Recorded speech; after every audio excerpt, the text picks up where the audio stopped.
this story from coming out of South Africa.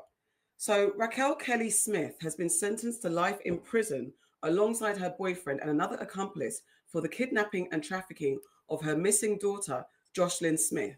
The 6-year-old girl has not been found since her disappearance in February 2024. I don't even understand, but here we go. Anguish, grief, and a deep sense of betrayal today, as Judge Nathan Erasmus delivered a life sentence to the mother of missing 6-year-old Joshlyn Smith, along with her 2 co-accused. Kelly Smith, her boyfriend Jack Annapolis, and their friend Stefano Van Rhyn were all sentenced to life in prison for human trafficking, and an additional 10 years for kidnapping, a sentence that will run concurrently. Joshlyn vanished from her home in Saldanha Bay last year, sparking a massive manhunt and an outpouring of public emotion across the nation. On the human trafficking charge, you are sentenced to life imprisonment. On the kidnapping charge, you are sentenced to 10 years imprisonment. Because I've imposed life imprisonment, there is no need for me to rule on the concurrency of the sentences, because by operation of law, it will be served concurrently.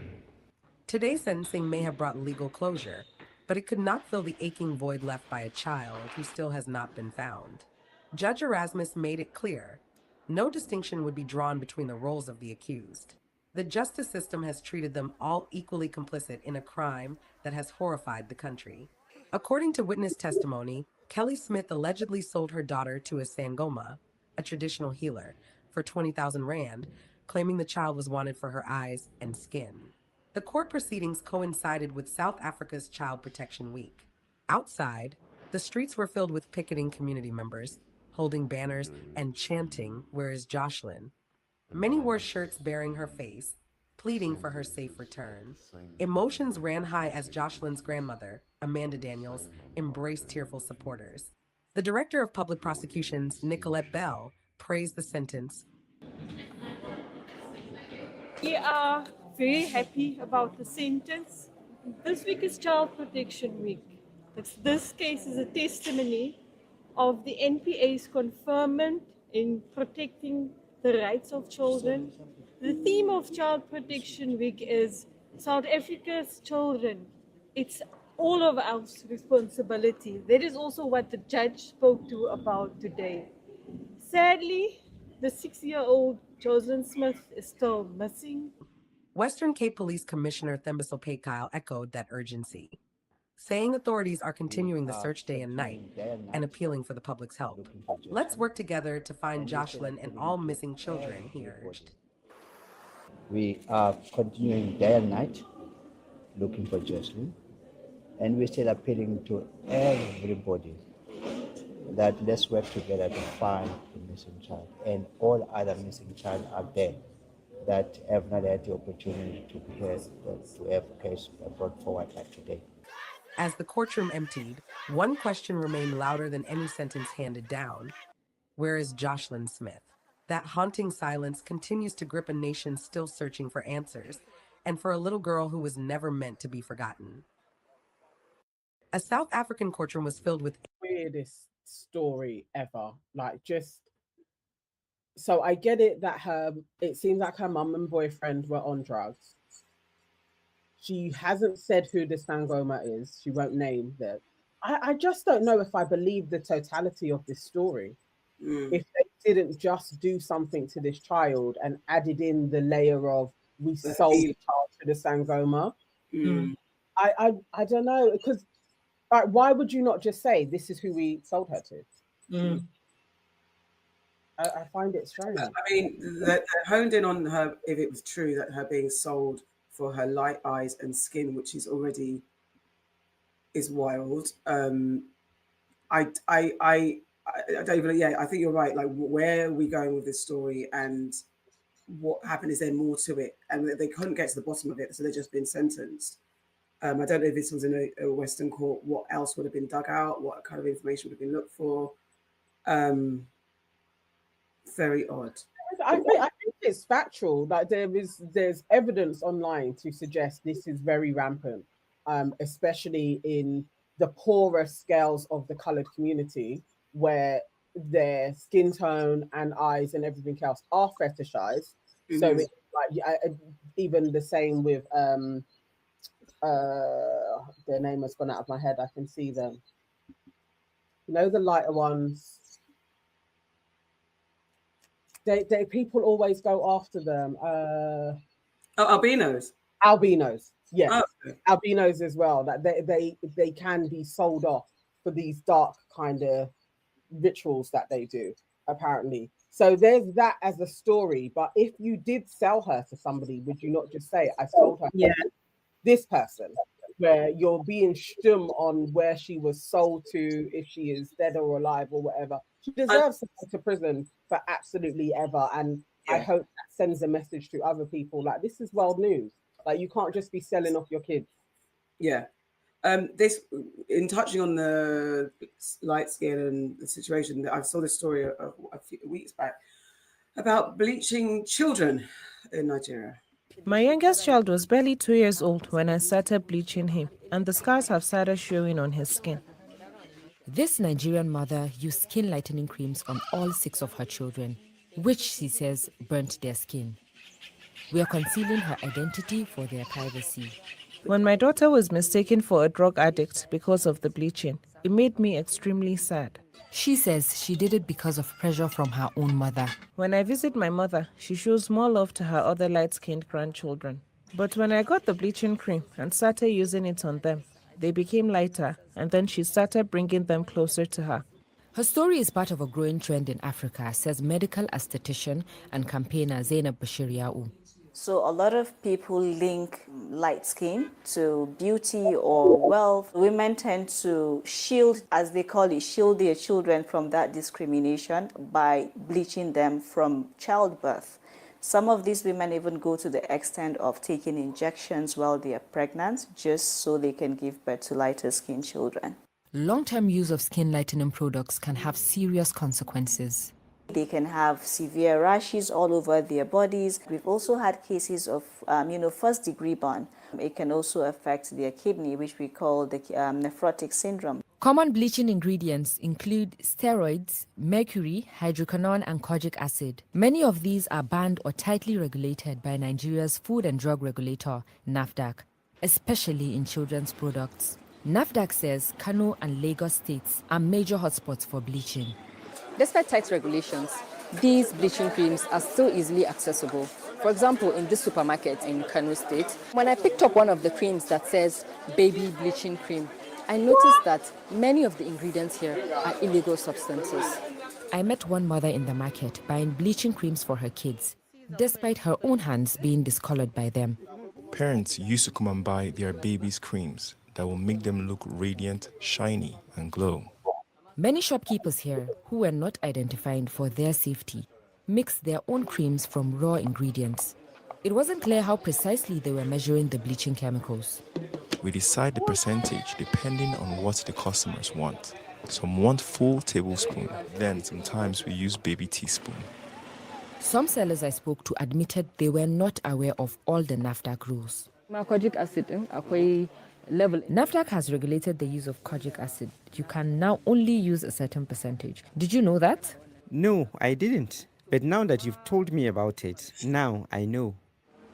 I asked NAFDAC what it's doing to educate sellers. We have done our own sensitization. Many of them, all those people from the market, this one, they came. And they asked questions. I was there. And I also made a presentation to them on the dangers of all these things. Why isn't NAFDAC doing enough since sensitization is clearly not working? Our officers are already gathering intelligence. Once we are ready to strike, we will strike. With so many producers and such high demand, the challenges are vast. What happened to me is why I want to advise other people not to follow this route. They will regret it. You need to accept how God created you. For this message to be heard, it needs to break through deeply entrenched views on skin color. Until it does, the health of many children may yet be put at risk. Medina Meshanu. Before we get into it, Thank you so much, Casey. Thank you, Casey. Thank you very much. I mean, I didn't want to celebrate in that moment because that it's just the levels of. It's just distressing. I can't believe that you can go and there is a bottle that literally says baby bleaching cream there. Is this where we are? I can't. I've got no fucking words. And not only is there a bottle that says baby bleaching cream, but you can go to the pharmacist or the shopkeeper and say, "Can you mix me up some?" And he mixes it for you in a bag, and you take that and you put it on your. Like, I just don't. It's like you said, Nana. Is this where we are? Yeah. In one part of Africa, you're selling a kid because of their lightness, and then in another part of Africa, you're bleaching them from birth, from childbirth. Do you know what that does to their insides? It's so dangerous. Taking injections and so that they would come out like what?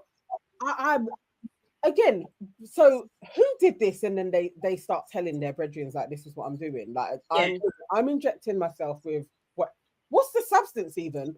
And then the baby that I'm gonna have is gonna be lighter skinned, or if not, then I'm gonna put bleaching creams on them. You can go into Upton Park now, and I will see an older African woman who has those dark bleach, the matted black that happens on their cheeks.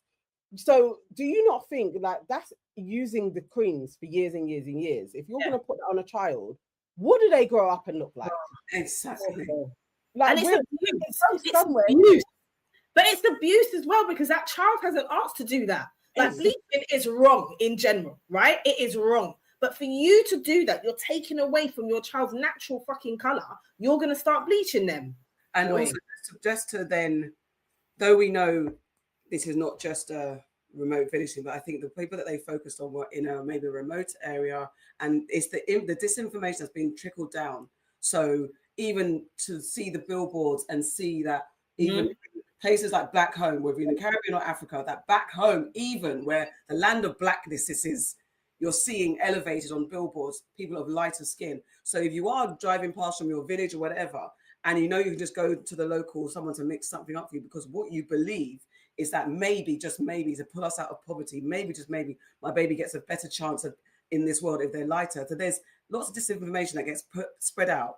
And then on top of that, you've got the grandmother who's treating the children different. So that's your matriarchal power system, your power structure, where the matriarch is there saying, giving attention to that baby because that baby is different from that baby. And then when that baby becomes more like that baby, you then start seeing more affection. We've heard it before that sometimes it's the mother's in the house, the grandmother's in the house. Someone said it in the chat though, white supremacy, because that's really what it is. Because it's not just, let's be honest, yeah? This isn't just a black problem. Like, it happens in Asian communities as well. Yeah. And it's because of white supremacy. Yeah. This is they have fed the idea that the lighter, the brighter, the better. They fucking fed the idea. So it's in us. You know, not it's been down. You're not lying. You're not lying. It's fucking awful. It's so infuriating that in 2025 this is still happening. It is. It is a literal disease. It is. It's a parasite. Yeah. It's just the levels of how it can feed in lots of different ways, and it's not mythical though. Like when you were saying about the billboards, it is factual. You will see in banks. I say mythical. No, I'm talking about that is where lighter skinned people are. To increase, like it's because it is an institution, they have to keep it going. Yeah. So there is definitely a realistic penance to, like, if you are darker, yes, your treatment and your job prospects are lower. Yeah. So I understand just the sheer want of survival, that my child is lighter, they're probably going to have a better prospect of a husband with more money or a job that pays them more. All of this is institutional. I get it. It's just the sickness that I think this is maybe the manifestation of how sick it is. Yeah, that you would literally be producing life for 9 months. They come out, and your thing that you don't want to put the goodness on their skin. You are going to put chemicals on their skin, and you're going to do it for 6 children. like literally, and then see the effects of it. It's a parasite. It's a madness. Yeah, it is. Because when your baby's born, you're so like careful about anything that baby consumes, what you put on them, all of these things. To be put in a chemical, it's a sickness. It's definitely a fucking sickness. Casey, just to say good afternoon, my fellow aunties. Thank you for the shout out. Or thank you for your contribution. I appreciate you. Truly appreciate it. I've been suffering with cancer for 12 years. Why subject children to this melanin magic always? So sending lots of love and blessing and healings to you, Casey. And also, exactly, that's one thing I wish that the piece touched on. You're destroying the melanin that protects you in the sun, in the environment that you're in. So your baby is being exposed to those harmful rays that whole melanin, the reason why they're born with that skin color also is to protect them from. You're damaging that layer of skin and exposing them to all the things and skin cancer on all the things that could happen. And I understand if you don't have the full education and it is what you're brainwashed into seeing, but this is where, unfortunately, the leader, the government officials, we're doing all we can to look into it. It didn't sound believable. It's not. I don't know. Maybe I'm just cynical. I mean, like, we're building a case. Like, just go and raid the shops. Go and raid the shops. That's what they do. We saw all of the racks and racks and racks of the different creams. Even that in itself was turning my stomach. I hate it when you're just trying to go through the aisle and buy a moisturizer and you have to look to see actually what is in this shit. Because I bet there's some type of a lightening agent. And most of the time, even here, there is. You go There's someone in the chat. A lightening agent in it. Exactly. There's somebody in the chat who's in China, and she said, I can't remember what her name was, but she said that even in China, like a lot of the moisturizers will have like brightening on it, and she has to read what the ingredient. There we are. Lucy said it. Yeah. Yeah. I get mad when we go in the hair shop. Like, I know, because they will have the stuff on the shelves, and then you've got the stuff behind the guy who's selling it, the person who's selling. Behind them, there's the higher shelf stuff, that's off the shelf stuff. And you get people, I always remember when there were these two people came in and they had kids with them and they were going, can I get that from behind the guy? And I'm like, I think they smiled at me or whatever. I can't remember what their reaction was. And I'm like, you're looking at me and then you're going to buy this cream. Your skin looks insane. Your skin doesn't look good. But would you suggest to me, would you be saying, you should get some of this? Or what is the... If you was their brethren, they probably would be like, you could look so nice if you just put on some cream.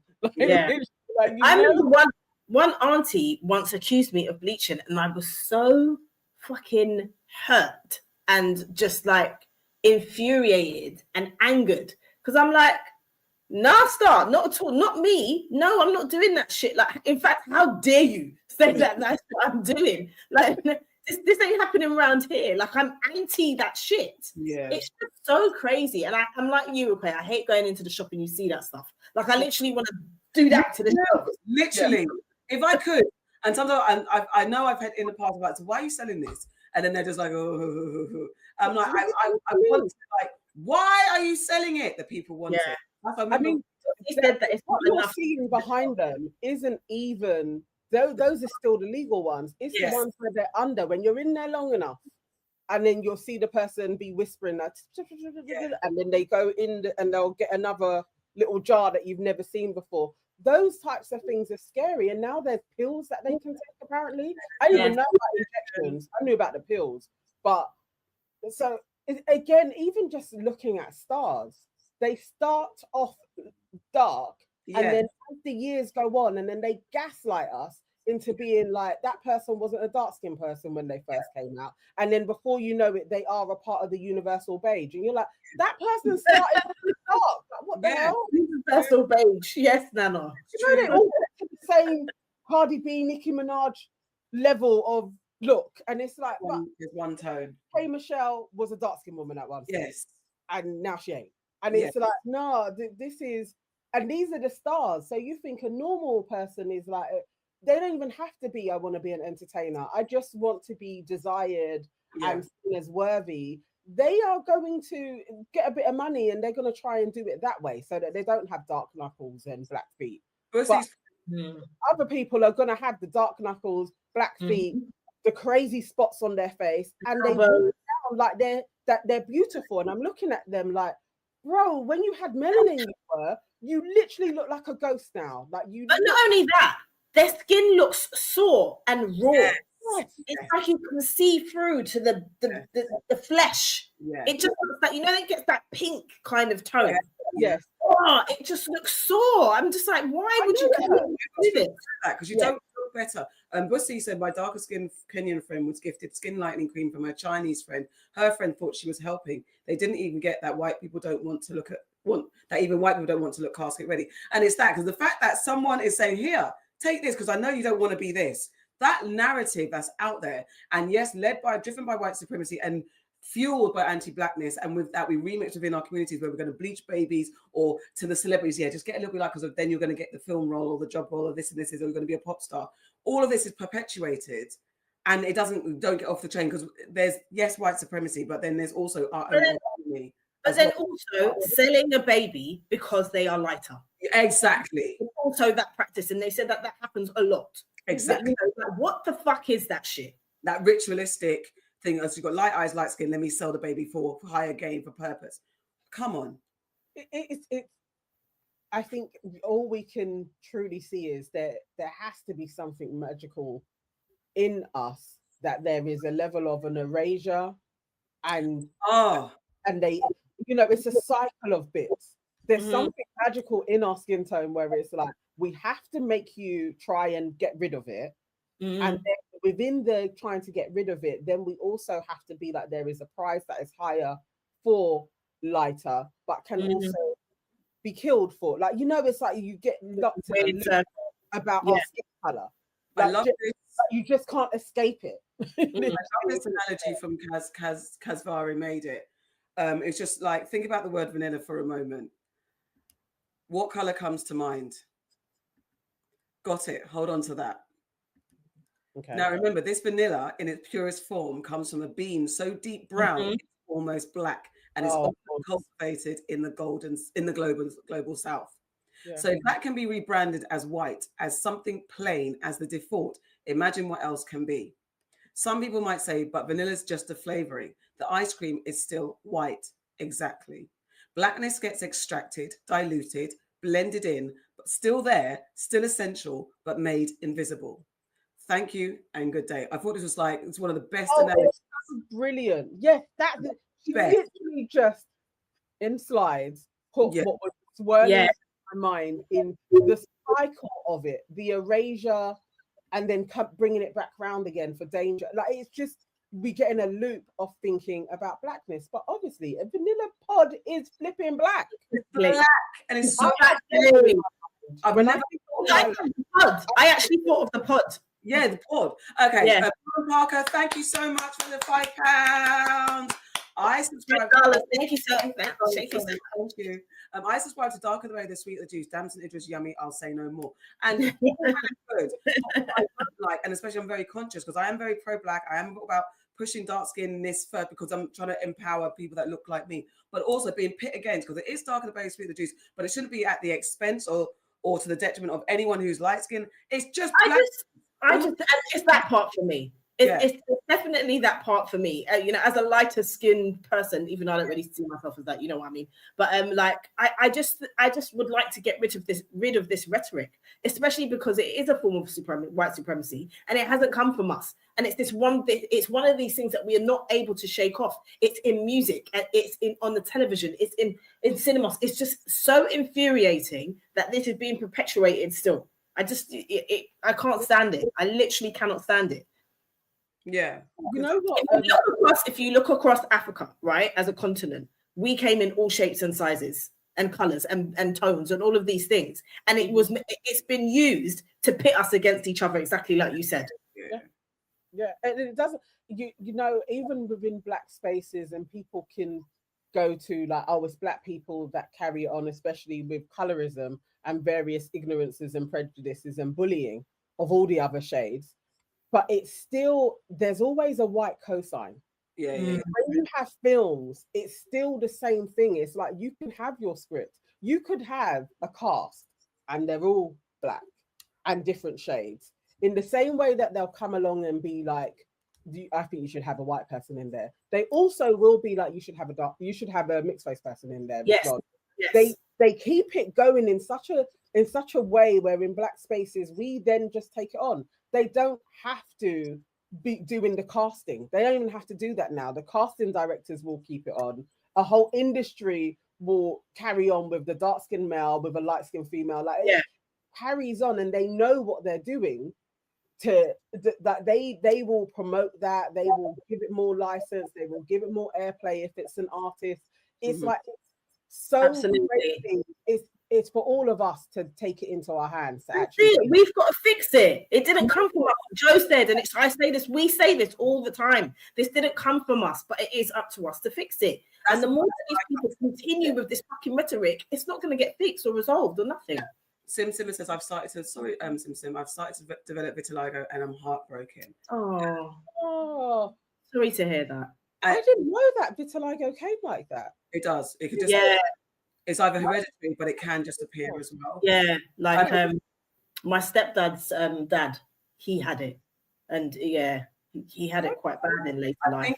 I'd like to, there's a lot more understanding. I would like to think about vitiligo and how it happens, and hopefully you find some peace and comfort in how your new visual identity will be, similar.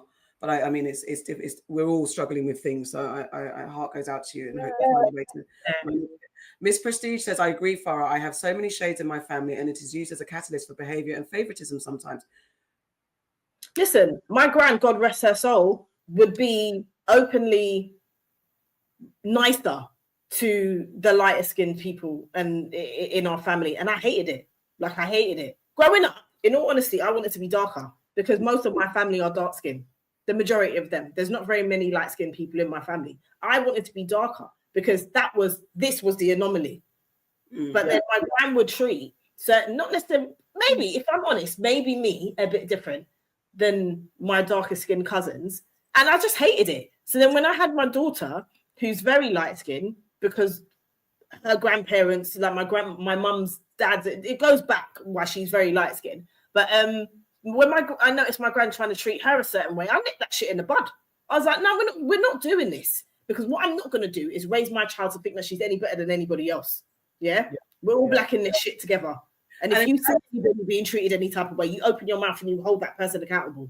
I think and that's what I know of you, Far, because your sensitivity to it, I get it. And over the years of knowing and understanding you, and I have been blessed to be surrounded by friends who are lighter skinned than me. I've never felt that I've never indirectly or directly made me feel like I'm less than or that they're better than me. I've been blessed with all three of my very good friends, including you, who have just been, I say, normal with potential perspectives.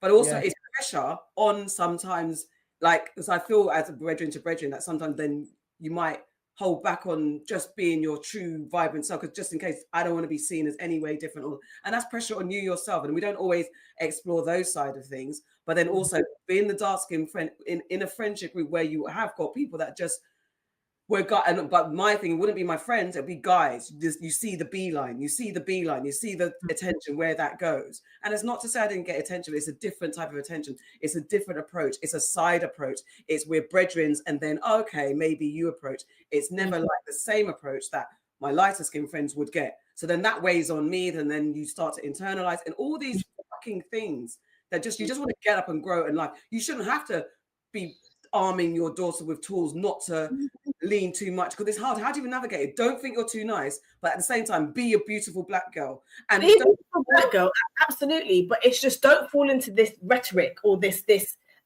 Don't fall into this thing where they're going to make you pit yourself against another black woman. Don't fall into that. Oh, recognize what they're doing, and you hold your sister up. That's what it is for me. Yeah. I think that's important. Similarly, both of my best friends are mixed race, and we had a set where we're all different shades. And so as the darker and definitely my foundation set of friends, the darkest skinned person in there, it's very interesting how men will use that. Yes. Because they know that there would be an internalized kind of your just your insecurities. Yes. And they can play on that when they see a group. So there is like a heralding of the lighter skinned person is like, by default, you are beautiful by default. And there is something in that, even with your daughter, just to be like, yeah, I'm beautiful, and so is my friend. Yes. Just the basics of not, you could see those girls that would then run on that. Like, I am the prettiest in here. And that would be their circle, because maybe they're all the same tone. And so there's nobody to balance that out, or there was no foresight to be like, you know what, we don't need to be pitting ourselves against each other. But that's the toxicity that grows. It's like people outside can play on that, and white people can as well. They can play on that and just being like, oh my God, that person's hair is gorgeous. And it's acceptable curl pattern. And sometimes the responsibility is for the privileged person in the space to be like, and so is my brethren's hair beautiful. And so is my brethren, definitely. Just counterbalance to not be like, I'm going to, and I don't think any of my friends did diminish who they were, though. There was no like, oh, poor Nana. It was literally just like, no, she's just as beautiful. Have you seen her? Have you seen her skin? Like, it's all of that is that's a sisterhood. Yeah, exactly. That get into the ignorant space of, oh my God, this one gets all of the privilege. It's like, no, and remember what that comes with, because I've seen the toxicity of the trophy that, and that's what I was going to mention as well. Come along with it, seeing that also does a number on self-esteem. There's benefits to this. I'm glad you said that, because like that's the other side of it too. Like, my daughter gets a lot of, are you black? And that's equally as toxic to hear that as a black child, to hear that from another black person or a white person or an Asian person or whoever it is, to question your identity because of what they think that the image of a black person is. That's equally as toxic. It's toxic as well.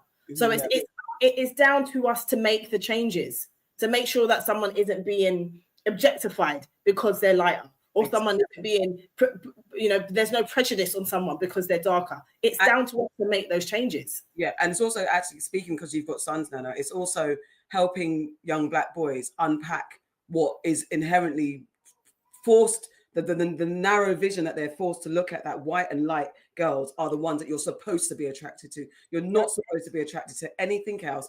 And unless the dark skin, you've got to have all these criteria for the dark skin girl, but actually light skin girl and white girls, they pretty much get a black, that is the standard. It's also, I'm teaching, because I mean, I fight with my nephew all the time, and it's like, I can't find where I don't like to use him as an example too much, but that is the young boy that's in my life that I'm learning, trying to shape and make 360. Is like, what are your reasons for liking this particular person when you're, what I know, the conversation is forward. Then what I will say is, what I don't want to do, I like black men, right? And if you like black women, that should be it. Yeah.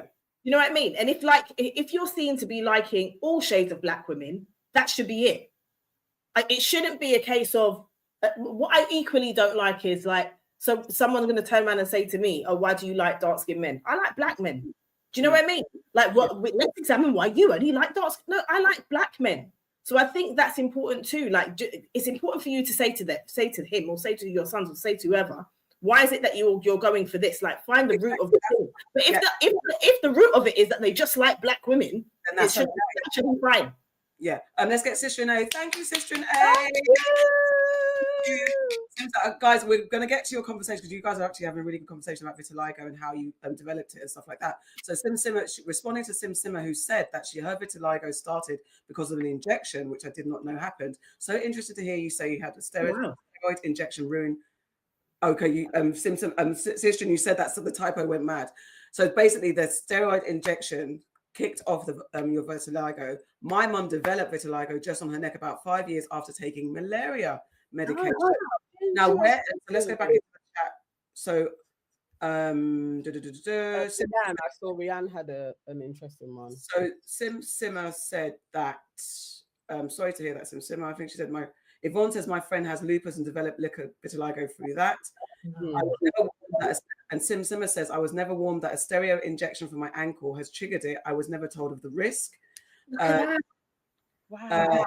That's shocking. Joe N says, I've got bits of vitiligo on my scalp, back and face. Sim says, I'm probably being a bit vain as it's isolated to my ankle, but I'm still worried it can spread. That's valid worry. Valid worry. Jordan Parker says, I have it on, Sim, I have it on my arms and legs. I pray you find acceptance with it. You're still beautiful. There's all of that too. And then Joe said it took a long time to embrace my dark berryness. Okay, that's that narrative. Just sticking to the vitiligo, and so yeah. So there's also interest. It's interesting. Very interesting that there are these things that can trigger it, and they're not telling people about. That is very, very interesting. Yeah. These are side effects. Like, it doesn't matter. Like, you shouldn't care. Like, these are side effects that we should be told. Yes, but obviously it's a thing that affects people of color. So until it affects white folks, the research is not going to be as deep. It's down to us. It's down to us to do the research into this, like sickle cell, anything that disproportionately affects people of color. There isn't enough levels of research into it. And vitiligo, I could assume, because I just thought it's either some sort of hereditary something, or and I didn't know that medication. I absolutely thought the same. Wild. You know what? I had heard of a couple of people, just maybe in the last few years, who seem to have developed it later in life. And that's why I was like, no, this is interesting. Like, you don't hear what's the causes of it. It's like, and for people that I've grown up with, they've always had it. As soon as I've known them, it may have started off small, but they were children. So hearing of adults being like, I've developed vitiligo, as I know it to be connected with your autoimmune, it's like, well, what's kicking in that you are developing an autoimmune condition later on in life?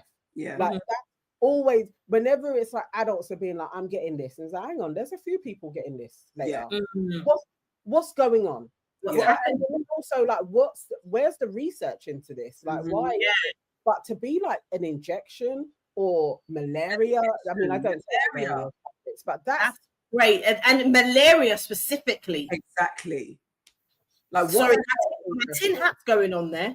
100%. Malaria tablets specifically, and I've just kind of stopped taking them per se, because it's like, we just don't even know, because you take them by default and they're so powerful. They always make me really sick. But just to come back on for my sons and for my nephew as well, I think there's always a distinct difference I found with the lighter skinned people that I know, and them liking dark skinned people as well. Like, there's something in that. So for my nephew, we haven't had that story with him. Generally, the women that he likes, they're literally all shades. And he definitely has a proclivity from when he was a kid to dark-skinned women. Kind of makes sense, surrounded by aunts and his mum and grandma. So cool. Now, with my sons being dark-skinned and having lighter, mixed-race people around them, I do keep an eye on who I'm seeing them kind of just being like, oh, that person's pretty. And then making a point of, from when they were young, when we're watching TV, there's a dark-skinned person on TV just being like, they're smart, they're pretty, isn't that beautiful, isn't their hair great? Not just Black men to affirm them, but women. And being really cognizant of, I want them to hear, not just to think, you're going to think your mum's great. And so I'm not, obviously, like, you know, separate things. But I want them to be attracted to Black women that look like them. So then I think there has to be an extra affirming of that person is beautiful. That is a hero. They are smart, like they are worthy, like all of those things, because the images that they see in those spots as a romantic person is usually a light-skinned person. Absolutely. Casey, take it on. Casey said, I have 4 children. My sons are dark and my girls are lighter hue. No difference, but I noticed it when going to parents' evening, for example. If you went to school, you know melanin. Schools and it's institutions that will start to pull it apart, because you're in your safe bubble at home. You're among, you don't know the difference, and you go into schools and it's like, bang, you're this, you're that, you're this, you're that. Listen, it's that school that my daughter has faced the most bullshit. Trust me. I've had to go to the school to ask them what's happening. Why are these questions being raised? Dammy J says, honestly, I had a similar discussion with my friend who was a Black woman, but she would question why a Black man is dating her. Personally, I don't question why Black men would date me, because I like Black men. But it is that sometimes you think it's like, it shouldn't be a celebration if a Black man loves a dark-skinned woman. But did you see there was that the rugby star that married a dark-skinned woman, and everyone's just up in arms, and it's like, yeah, because it's so rare to see someone in the public eye with a dark skin of a darker skin. There might be there's obviously a higher number that date black women, but then I always have that little bit of, but how many are actually with a woman that's as dark as me? And that's the problem for me. And my daughter looking at that space is like, okay, who looks like her, who is on the arm of the people that are in our public eye? Obviously in the day-to-day, we have different kind of variations and more realistic variations. Weird spot. It's a weird space though. It is a weird space because I think it is a weird space because I don't want someone to look at me and be like, well, why are you with a darker skinned man? Oh, yeah. No, but that's why I'm saying it's strange. Like I understand from your perspective and from what Nana said, it's important about representation and to find someone that looks like you and to understand the beauty in that. But I'm saying for me, it's a weird space because I don't necessarily want to go be restricted, should I say, to a guy who's my tone. Do you know what I mean? It's a weird space. One second. Rianne, thank you for a super sticker. Thank you. Thank you very much.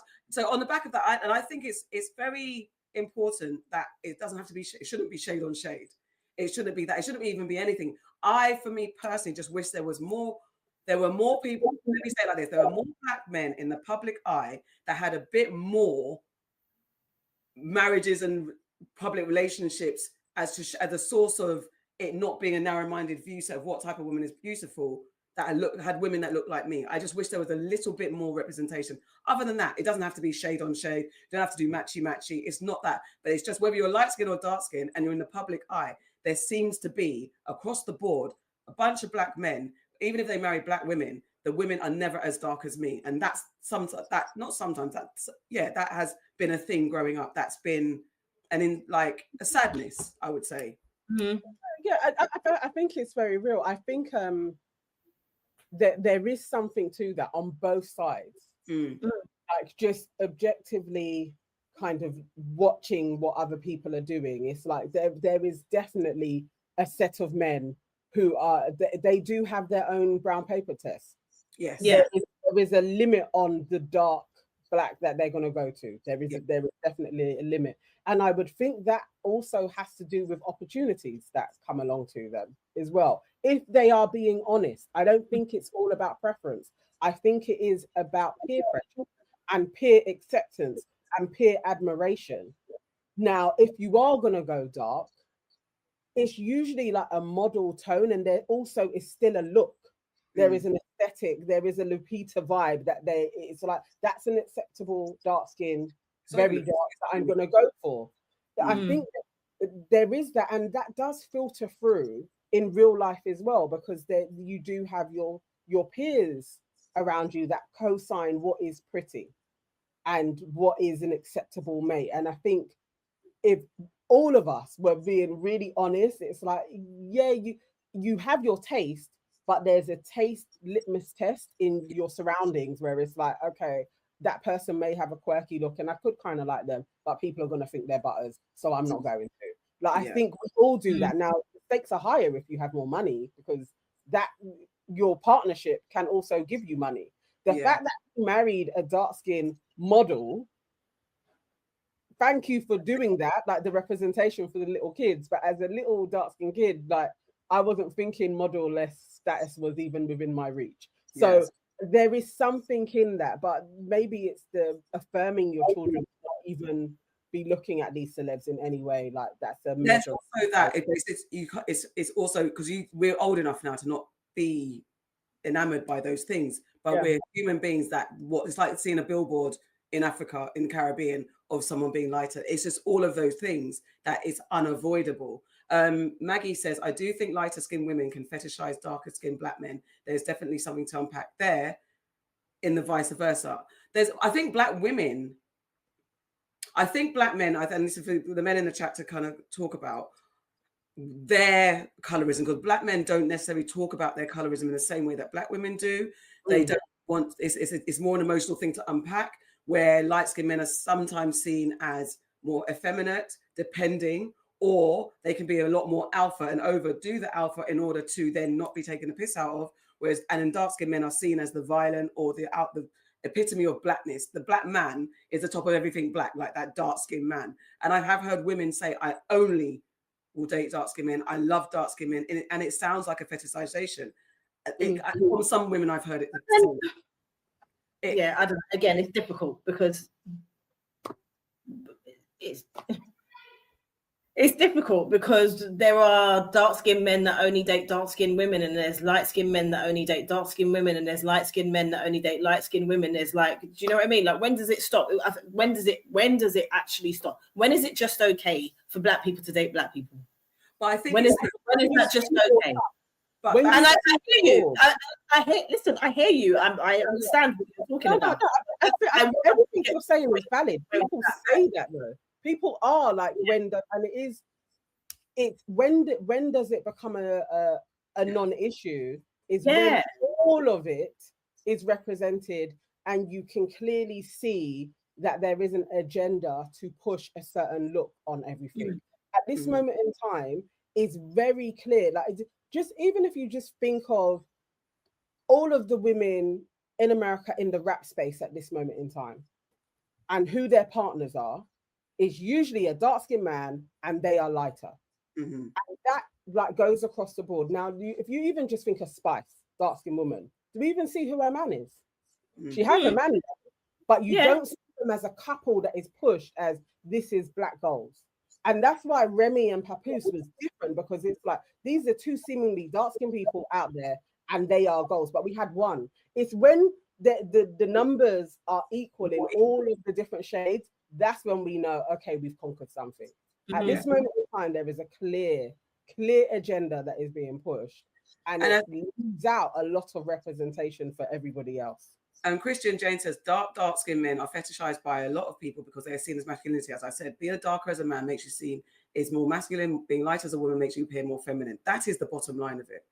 And C's a queen. I also always talk about featureism.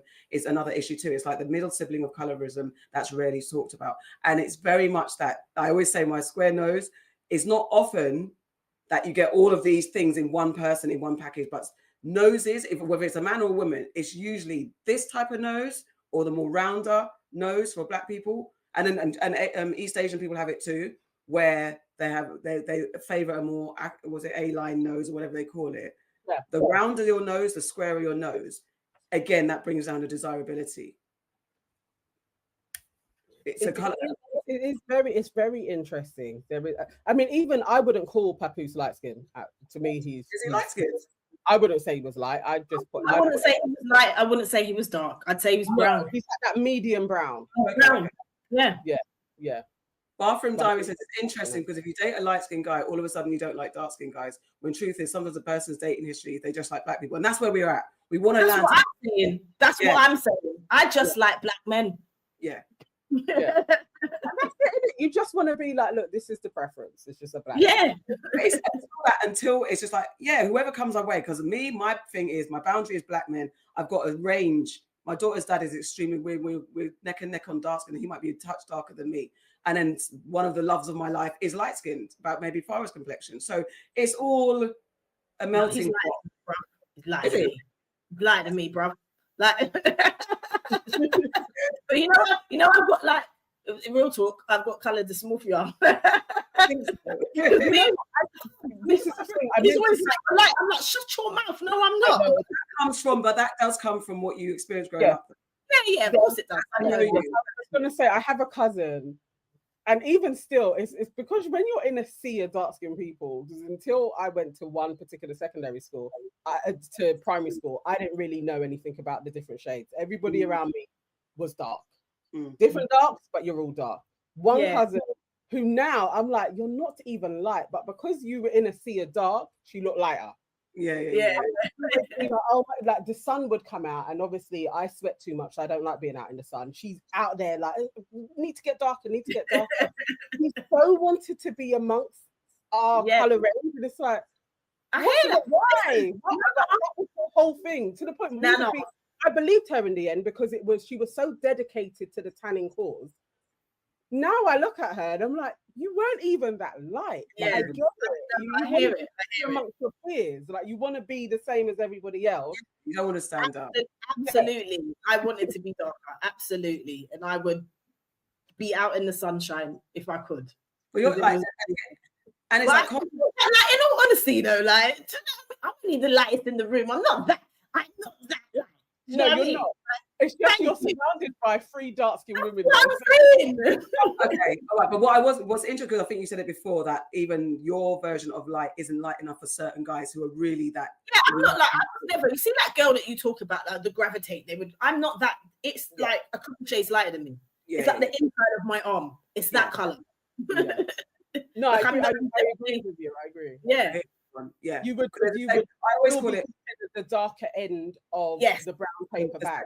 I always say I think there's a safe brown, and then there, as Nana says, universal beige. I remember saying safe brown to someone who's maybe similar complexion. She was offended by it. I was like, no, and I wasn't trying to be disrespectful. I was like, but yes, there is a safe brown, and then you've got the universal beige, and then you've got the very, very, very light, and then you start getting into the territories that starts making people feel some type of way.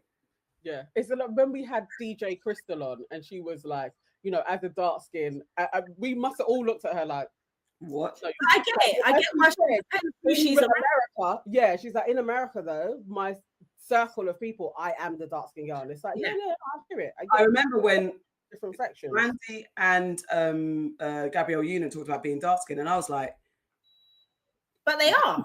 Yeah. Not to me. No, that's why they wouldn't be. But they are over there. Like Brandy's not a light skinned woman, is she? She's no, a brown skinned woman. not light skinned, but when she was being dark skinned, it's like, oh, okay. But I get it. Yeah, mate. But this is what I mean about who came up with these fucking terms, not us. Not I. I don't even know. Honestly, it's very interesting being in a bubble. We know it. Being in a bubble in London. I don't know why I was like 8 or 9 before I realized I was dark, but I didn't know. And it was his peers, it was other kids being like, oh, you're a black banana. Not even because of my name. It was just all of the dark-skinned people got called black bananas, and being like, oh, there's different ways that you see black. I didn't have a clue. Just wasn't a thing within my household, cousins, family. We were all just the same color. So it wasn't introduced until I was around other people. And it's like, oh, I'm a lesser here. Mm-hmm. Interesting. But when you got big head, because it's been bigged up by your peers, it kind of takes a little bit of a time to wear that down when it's not how you've been brought up. So it's important for people to really be like, I have to affirm that to my children, because other kids will try and knock that out of you. They definitely try, but I always was like, no, I'm beautiful. Yeah, even my brother says it. Like Egypt will say to people, "You're just not educated enough to know that we come in all shades," and I love that. I'm like, that's it. That's what she needs. Last one from this bathroom diary says, as a brown skinned woman with a light skinned mum, my mum would see me as a dark skin, and I thought I was dark skinned for a long time. And then people would be like, girl, you're not even dark. I'm like, huh?